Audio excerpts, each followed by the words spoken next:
yet another general elections. Are Zimbabweans ready for that election?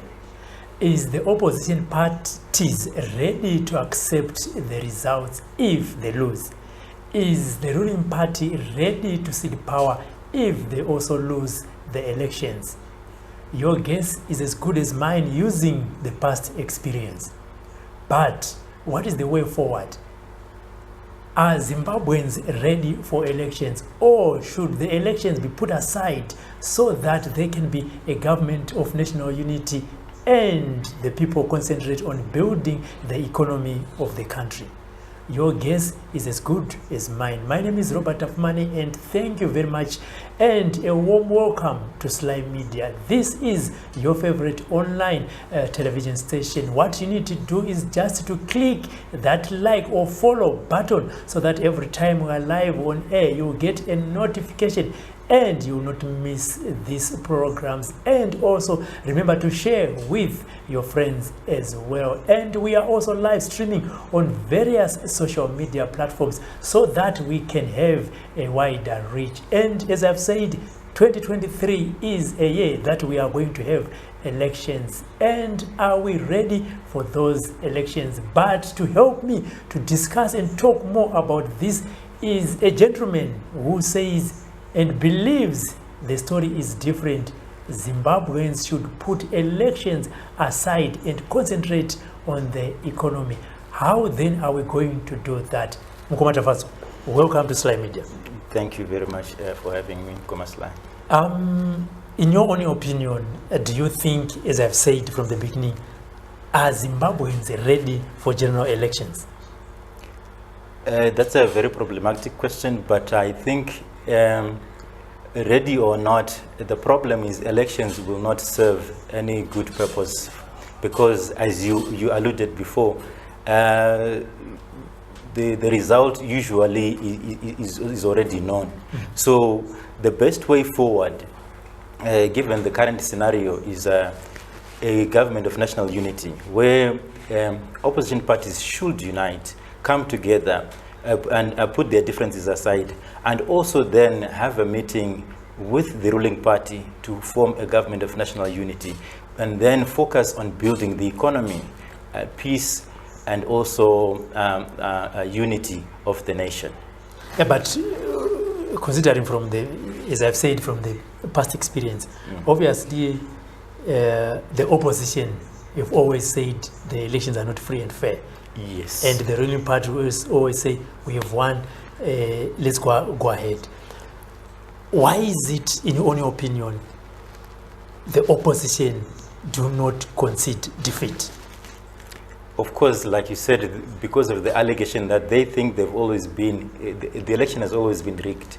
So that is their assertion. And also, if you look at 2008, we had a contested result of the election, and therefore after that we then had a GNU after it was alleged that the elections were rigged. So given that in mind, that's why we're then vying for a government of national unity, because whichever way the election is going to go, it's going to be very difficult for anyone to unseat the ruling party from the government.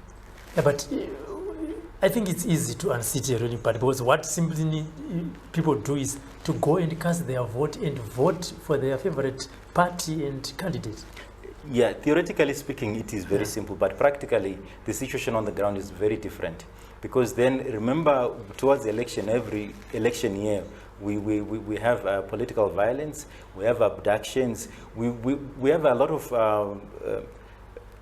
bad things happening to the public in most cases. And those happen to save the positions of the politicians. So to avoid all that drama, to avoid atrocities, deaths, unnecessary deaths and disappearances, why not come to the table and trade concessions and form a government of national unity, which is for the benefit of everyone? Because if you look at the current scenario, only a few people are benefiting.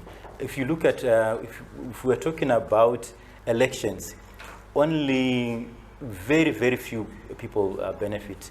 Currently, we have about 1,958 councillors, and about 350 MPs. Those are the only people that benefit from the election.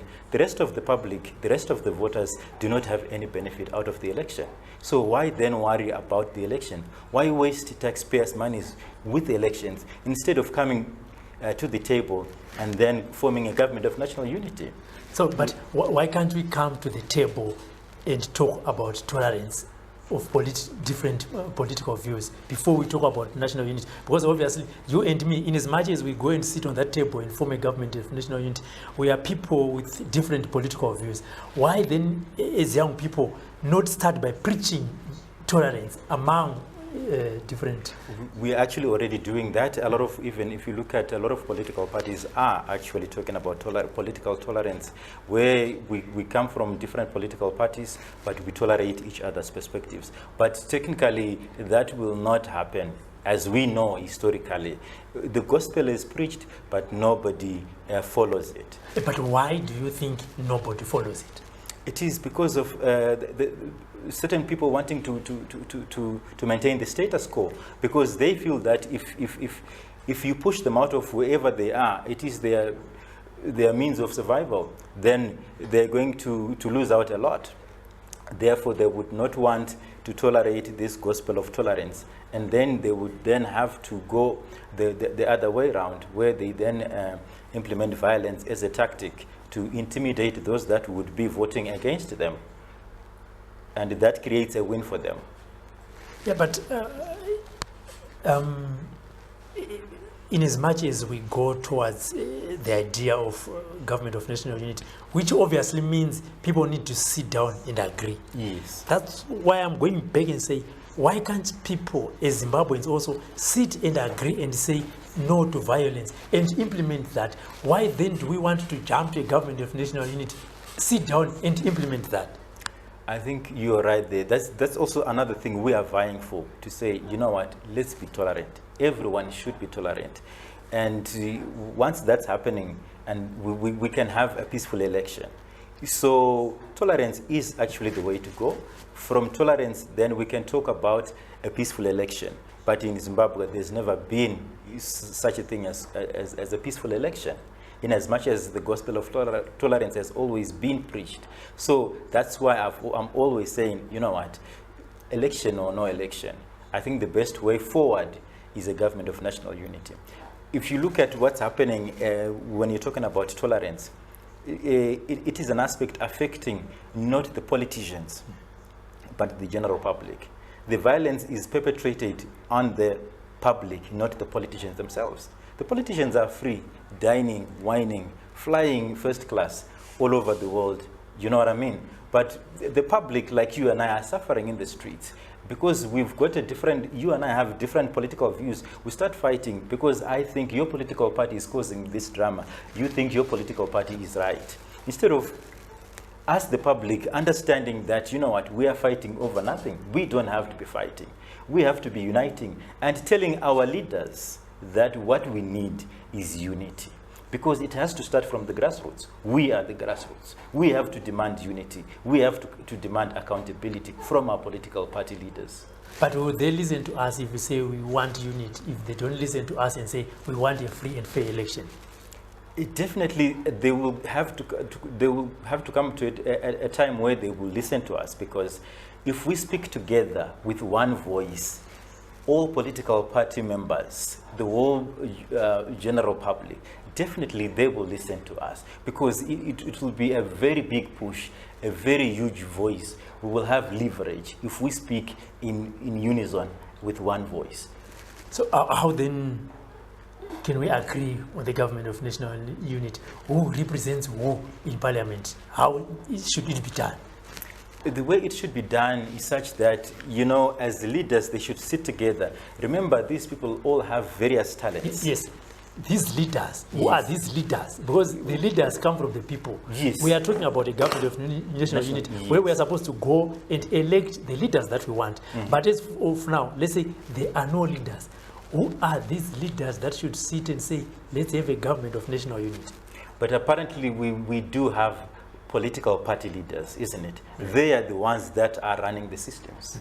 Love it or you don't, take it or leave it, it is the status quo. So working with the status quo, I am saying that those political party leaders that are gathering people for rallies should then do the same, gather their people, tell them the gospel of unity, preach the gospel of national unity, and then among themselves as political leaders, because definitely they talk, at a certain level, and then, agree to seat trade concessions, and then, build a government of national unity. Remember, they all have different talents.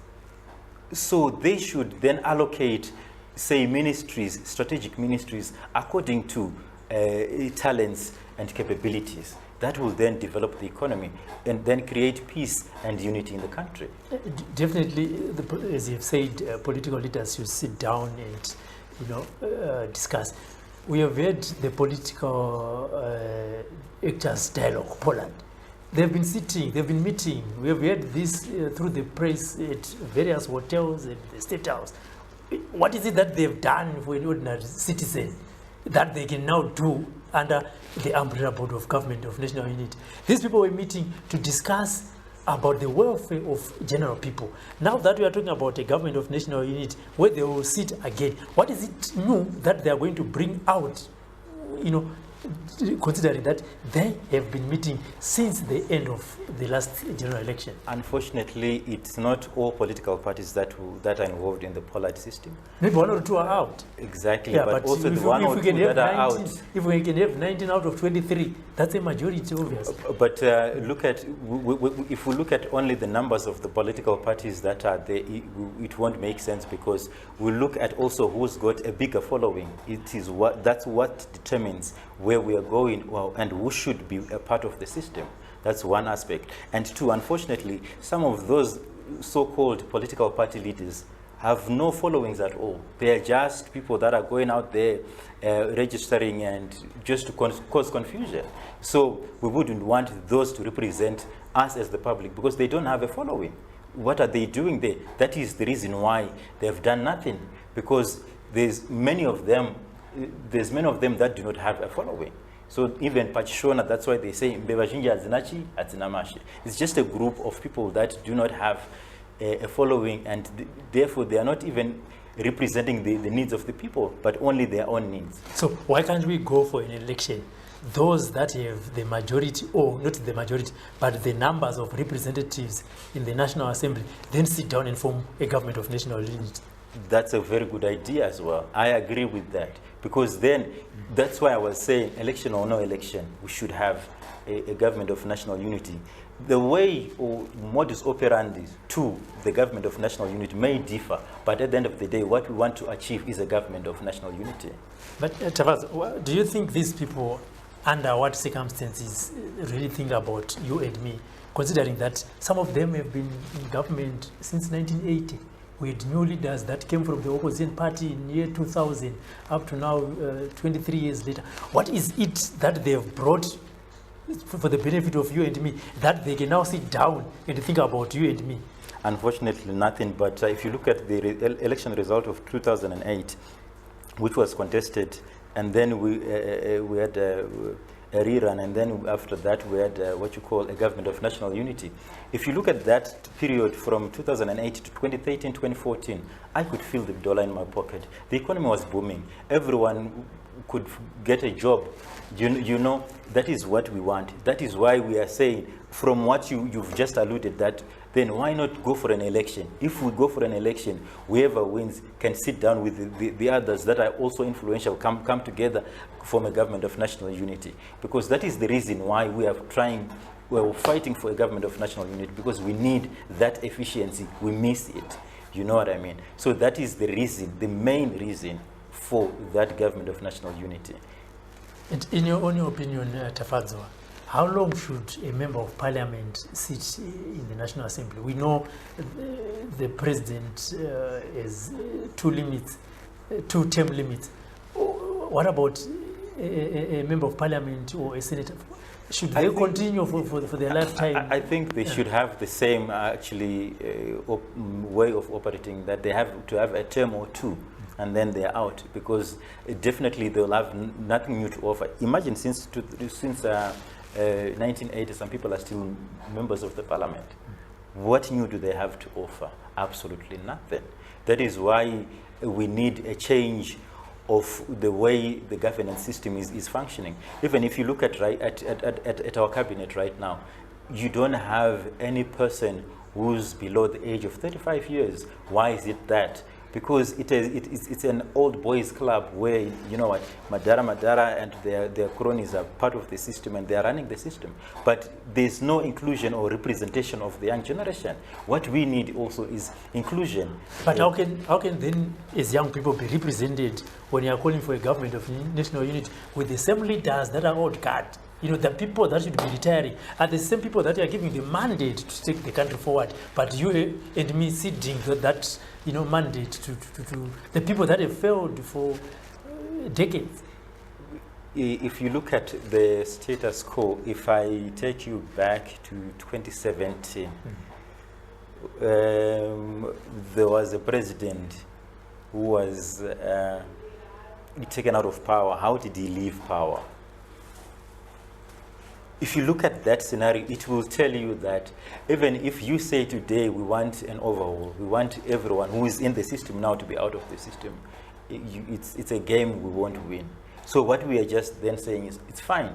We understand your concerns, whatever they are. Sit there and work with us. Let's work together. And that inclusivity will bring different opinions and new ideas, and then also improve the economy. Yeah, but why should it be different to Zimbabwe? In Zambia, the elections, the power changed hands. In Malawi, there were elections, the power changed hands. Why should it be unique to Zimbabwe? Is it because Zimbabweans don't want to do? Is it because our political leaders do not want to do the things the right way? It is a lack of willingness. A lack of willingness to change, because that's why I was talking about maintaining the status quo. They want to maintain the status quo because that is where their bread is buttered. And then if you move them out, they are worried that their bread tomorrow will not be buttered. So then what we are saying is, we are not going to threaten your livelihood. We are going to ask you to work with us. Let's work together. And then if we work together, your livelihood is still maintained. And then that also reduces levels of corruption, mismanagement, and all the other ills that are affecting our economy. Because then you also have, the young generation and other members from the opposition party that are going to be accountable for certain important aspects of the economy, because all the government should do is stewardship to the economy of the country. But unfortunately, currently there's a lot of plundering that's happening. It's the very opposite of their mandate. So what we are saying is, of course, we understand that, and also probably that is the other reason why some people do not want to leave power, because they won't have access to certain resources. So how then are they going not to have access to those resources when there's a government of national unity? They will have limited access, so to speak. They will not have the current level of uncontrolled access they have today. So limiting the access will reduce the levels of the ills that are happening to the country, and therefore lead to the development of our economy, because it will leave something for the general public, for the economy, for the improvement of hospitals. Our roads, look at, if you just go out here, how is the road from the entrance? So we need all those things to be improved. That's why we are saying then, let's have an inclusive government where everybody is included, every talent is taken into consideration, and then we start working for the benefit of the economy, the benefit of our nation, our beautiful nation, Zimbabwe. So what new things do you think this old guard will bring in within the government of national unity? Nothing, like I said, absolutely nothing. Yes. That is why we need to have what we call a mixing ability. Let's mix them with new blood that has new ideas. In English there's a statement that says an old broom knows all the corners, but a new broom sweeps clean. So let's mix the two.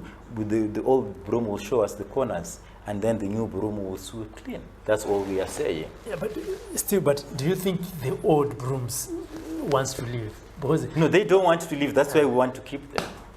Let's keep them. Let's give them the comfort. and then let's work with them. But limit their access to certain critical resources.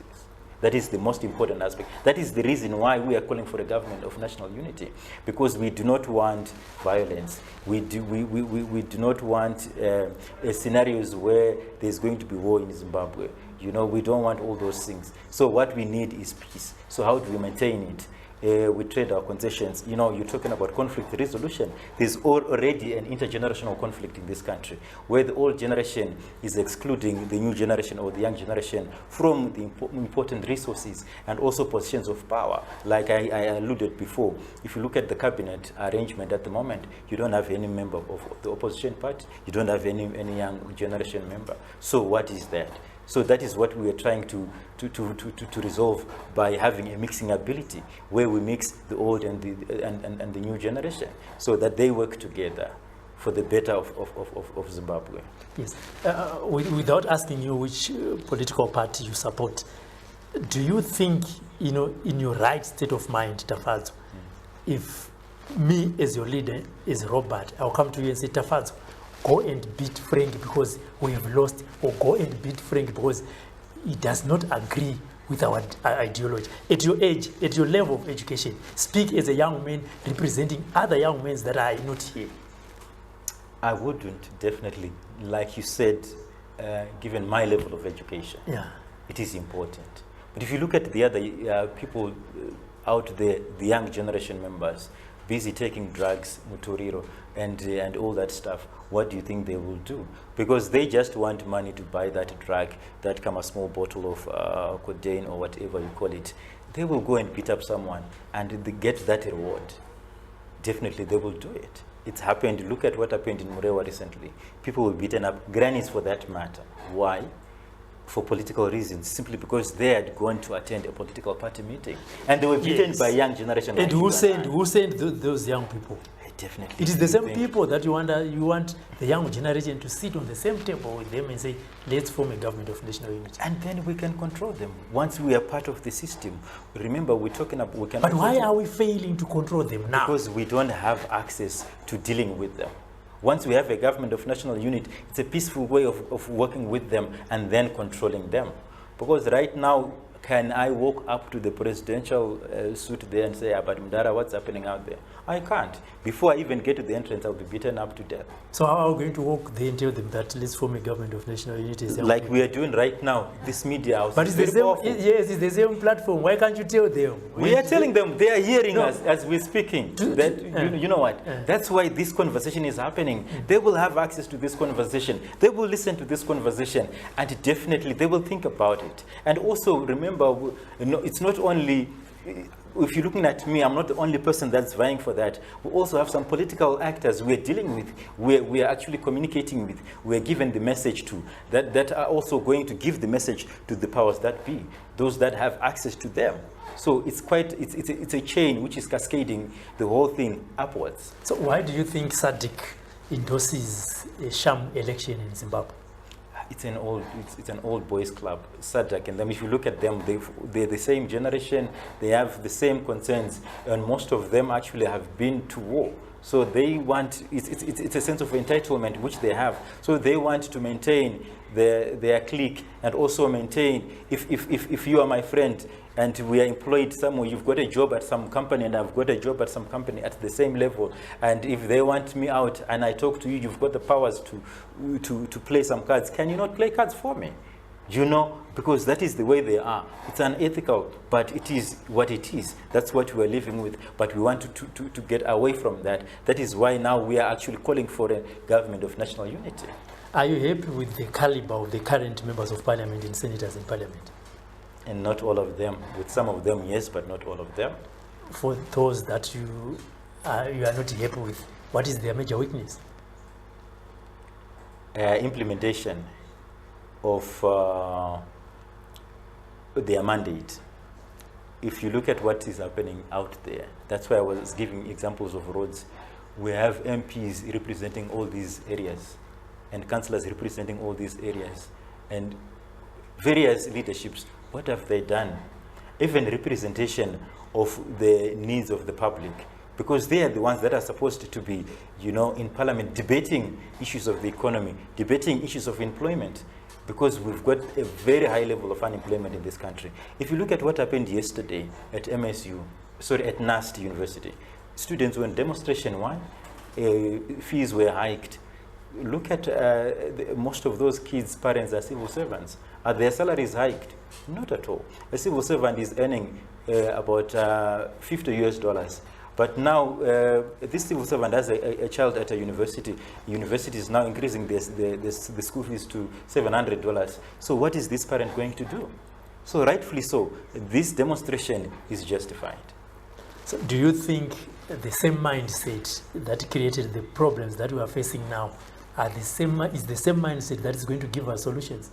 Not at all. That is why we're calling for a government of national unity, so that we have a different mindset mixing with the old mindset, and then knocking sense in their heads to say, you know what, guys, what you've been doing, you've been doing it the wrong way. This is the way to go. So without elections, how then are we going to choose the people that are going to sit on the table and say, let's implement our economic programs like ABCD? Because we have not gone to the elections, we have not given them the mandate. How then are we going to select the leaders that are going to sit on the table and form a government of national unity? Like I said before, we naturally have our political party leaders, because you and I cannot just walk out there and you see now. Those are the first targets. The issue is, I can be a political leader. Yes. I can walk up today and form my own political party. Then I go to the table and say, I have the mandate from the people. Whose people? Because we need leaders that is a following. Exactly. So that's what I'm saying. What about for those that also are coming out and say, we are also joining in, we have people. Yet the only way to measure that is through an election. So if that is the way to go, that's why I said I'm free, I'm open to any way. That's why I actually indicated that the way to getting to the government of national unity may be different. Before, during or after election, whichever way it happens, let's form a government of national unity. Okay. Let's look at a way which is feasible. Let's be practical. Okay. If it doesn't happen, if it cannot happen before elections, let's wait for the elections and have the elections happen, and then talk to the leadership that's selected by their following, and then say, you know what, let's have a government of national unity. That's why we're starting to talk about it right now before the elections, so that people know what the powers that be know what the people or the public is demanding. So let's put it in categories. First opinion, or category A, do you want Zimbabweans to go to the national election and then form a national government of national unity? Do you want us not to go to the elections and form a government of national unity? Do you want us, the winners and the losers, then to form a government of national unity? I, for one, if it was for out of my making, my own way would be, you know what, let's not waste time going for elections. Let's not waste taxpayers' money going for elections. Let's form a government of national unity. If the people or the political party leadership was sensible enough to listen and agree to sit down and go for a government of national unity, I would say let's go for it. You know, before even the election, without wasting a lot of resources. But then, if nature has it such that we have to go for the election and then form a government and have a contested result, form a government of national unity, so be it. Because my thing on the elections is, if we can't have a government of national unity without elections, let's have an election result which will probably make the opposition party win, or opposition parties win resoundingly, so that obviously it will create the chaos that was created in 2008, and then apparently we will have a government of national unity, because I promise you it's not going to come on a silver platter. Looking at internal party politics from different political parties, there are factions. There is no unity within those political parties. Yes. Do you think then that they can unite Zimbabweans if they can not unite a small entity as their political party? That's a big challenge, actually. That's a nightmare, so to speak, because our unity or our national unity concept has to start from the political parties themselves uniting. Let me say, actually starting from the opposition parties themselves. Remember, we had a coalition of opposition parties, and it was dismantled by certain ambitions and all that stuff. But what we need is to bring that back, rebuild that in the first place. Once we have a coalition in place of all the opposition parties, then we can then say, let's then talk to the ruling party, because we've led by example as the opposition parties, and then talk to the ruling party to try and coax them to come to the table and also come up with this agenda of the national government of national unity. Looking at the constitution, for one, just to be a member of parliament, you need to be a registered voter over 21 years of age. You know, without putting the academic and professional side into it. Do you think we must amend the constitution so that at least someone with a certain level of education should go and represent Zimbabweans? 100%, because apparently at some point, unfortunately, we then are having thugs being members of parliament, and there's then too much drama for anybody to handle. It's unfortunate for the country, but we need a scenario whereby a certain level of education is required, and then it also creates, you know, education creates a lot of things in a person. There's maturity, there's growth, also your conscience actually.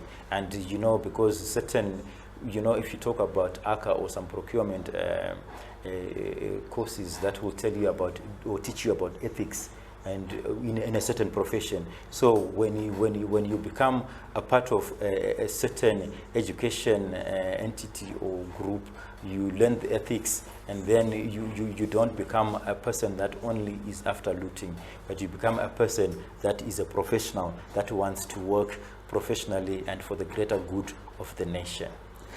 Looking at it now as we conclude, Tafazwa, that the old guard, they've put politics is their career. You know, we have career politicians who have been there, you know, since the first and the new dispensation, and they want, as also as they said, to be part of the government of national unity. Do you think they're going to retire and say, no, I've done enough, let the young people take over, you and me, you know? Retiring is not is a word that does not exist in their vocabulary. Why? You know, but I wouldn't be able to answer for them, because they themselves were probably oriented that way. But you and I have seen that it won't happen that way. If anything, they were supposed to have retired a long time ago.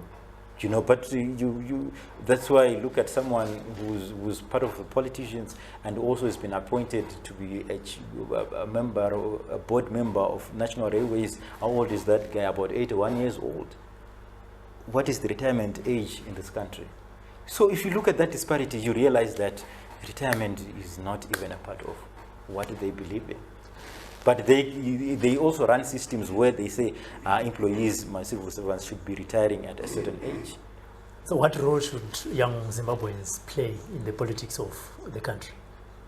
This role I'm talking about, where they have to speak out, they have to negotiate for the government of national unity. That is the key for change in this country.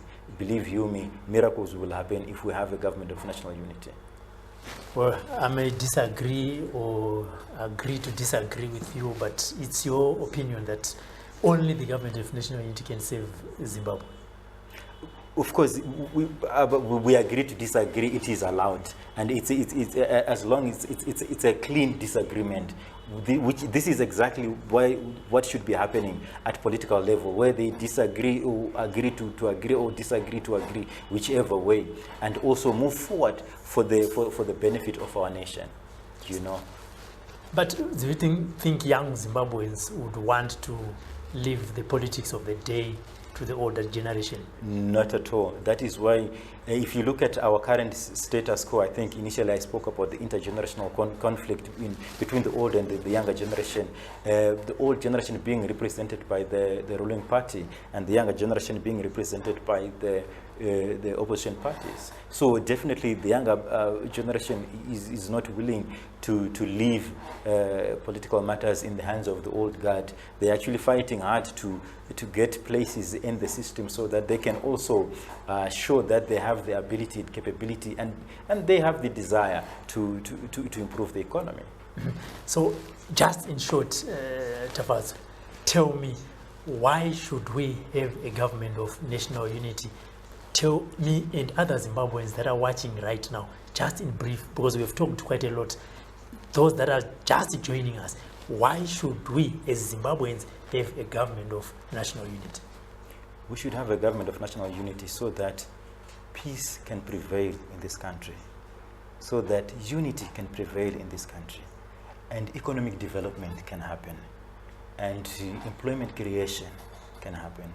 And if that happens, we also have improvement of certain facilities such as hospitals, our roads. Let's talk about infrastructure development. That will also naturally happen. So that is the reason why we need a government of national unity, so that we create a mixing ability. Those that have been in power the longest have now nothing new to offer. We mix them with those that have everything to offer, everything new to offer. And then only what they have, the old guard, is the experience. But also some of the experiences are outdated. So, but still we can share, notes, so that at the end of the day, the country is improved for the greater benefit of the general public like you and I, because we have suffered enough, and we can't keep suffering this way. There you heard it from Tafadzwa. He said the only way, or according to him, the best way for Zimbabwe to prosper is to have a government of national unity. Do you agree with him? Do you disagree with him? This is the platform. Come, let's have your own opinion, so that at the end of the day, we agree to disagree and disagree to agree. You may not agree with him. It's not about to insult him, but come here so that you can disagree with him on a platform where we share views and ideas in a positive manner. My name is Robert Afmani. Join us in the next program. For now, bye-bye.